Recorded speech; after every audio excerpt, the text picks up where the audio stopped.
દીવનો કિલ્લો. અહીં હું તમને આજે દીવનો સુંદર મજાનો કિલ્લો છે એ બતાવવાનો છું. આ દીવ છે તે ગુજરાત રાજ્યનું આમ તો મહત્વનો કેન્દ્ર શાસિત પ્રદેશ છે.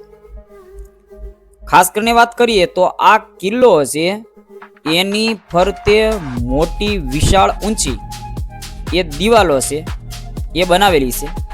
આ રક્ષણાત્મક દિવાલો છે એની બાજુમાં જ ઊંડી ખાઈ એનું પણ નિર્માણ કરેલું છે જેથી કરીને કિલ્લાનું રક્ષણ થઈ શકે.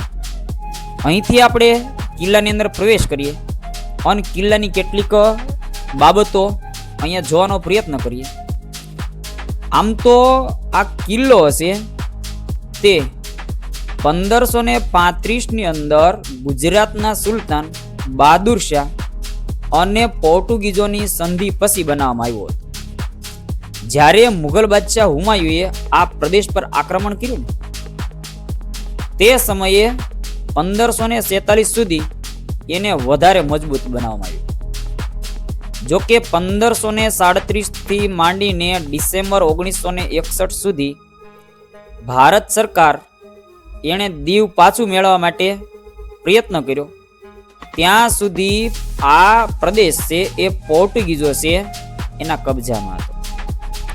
અને આજે પણ તમને વાત કરું તો પોર્ટુગીઝ લોકોની 7 અજાયબી છે એમાંથી આ એક અજાયબી છે.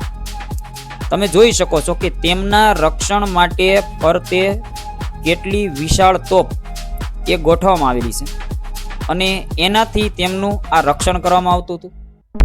હજી પણ તમે આ તોપને હું અહીંયા નજીકથી બતાવવાનો પ્રયત્ન કરું છું. કદાચ કોઈ દરિયા કિનારેથી કે દરિયાની અંદરથી તેના પર આક્રમણ કરે તો તેની સામે બચવા માટે થઈને આ રીતે તોપ છે એ ગોઠવવામાં આવતી હતી અને એના માટે તોપ બારીઓ પણ રાખવામાં આવતી હતી. આ તોપ બારીમાંથી એમનો સુંદર મજાનો દરિયા કિનારો એનો દરિયો છે એ હું એ તમને બતાવવાનો પ્રયત્ન કરું છું. આ ઉપરથી એમની કેટલીક મસ્ત મજાની જે દ્રશ્યાકૃતિ છે એ મેં અહીંયા કેમેરામાં કેદ કરવાનો પ્રયત્ન કર્યો છે. તમે જોઈ શકો ભાઈ ઉપરથી કેટલું સુંદર આનું દ્રશ્ય છે એ આપને જોવા મળે છે. આ કિલ્લો ખૂબ વિશાળ કિલ્લો છે.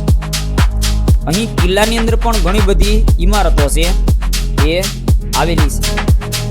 એમનું સુંદર મજાનું પ્રવેશ દ્વાર, સાથે સાથે ત્યાં આવેલું તેમનું દીવનું સંગ્રહાલય જેમાં કેટલીક પોર્ટુગીઝોની મૂર્તિઓ પણ હાલમાં આપને જોવા મળે છે. કિલ્લો છે એને સમગ્ર તોપથી રક્ષિત કરવામાં આવ્યો છે અને સાથે સાથે દરિયાની અંદર આ વચ્ચે એક ફરવાલાયક જગ્યા છે એ પણ બનાવવામાં આવી છે અને સામે તમને દેખાઈ રહી છે એવું કહેવાય છે. લોકોની માન્યતા મુજબ એમ કહે છે કે તે એક જેલ હતી દરિયાની વચ્ચે.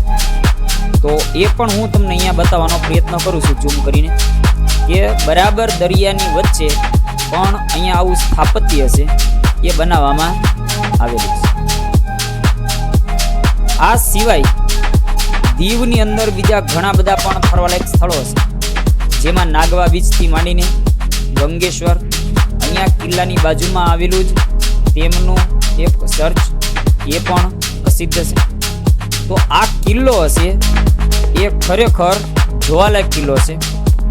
સમય મળે તો તમે પણ આ કિલ્લાની એક વખત જરૂર મુલાકાત લેજો.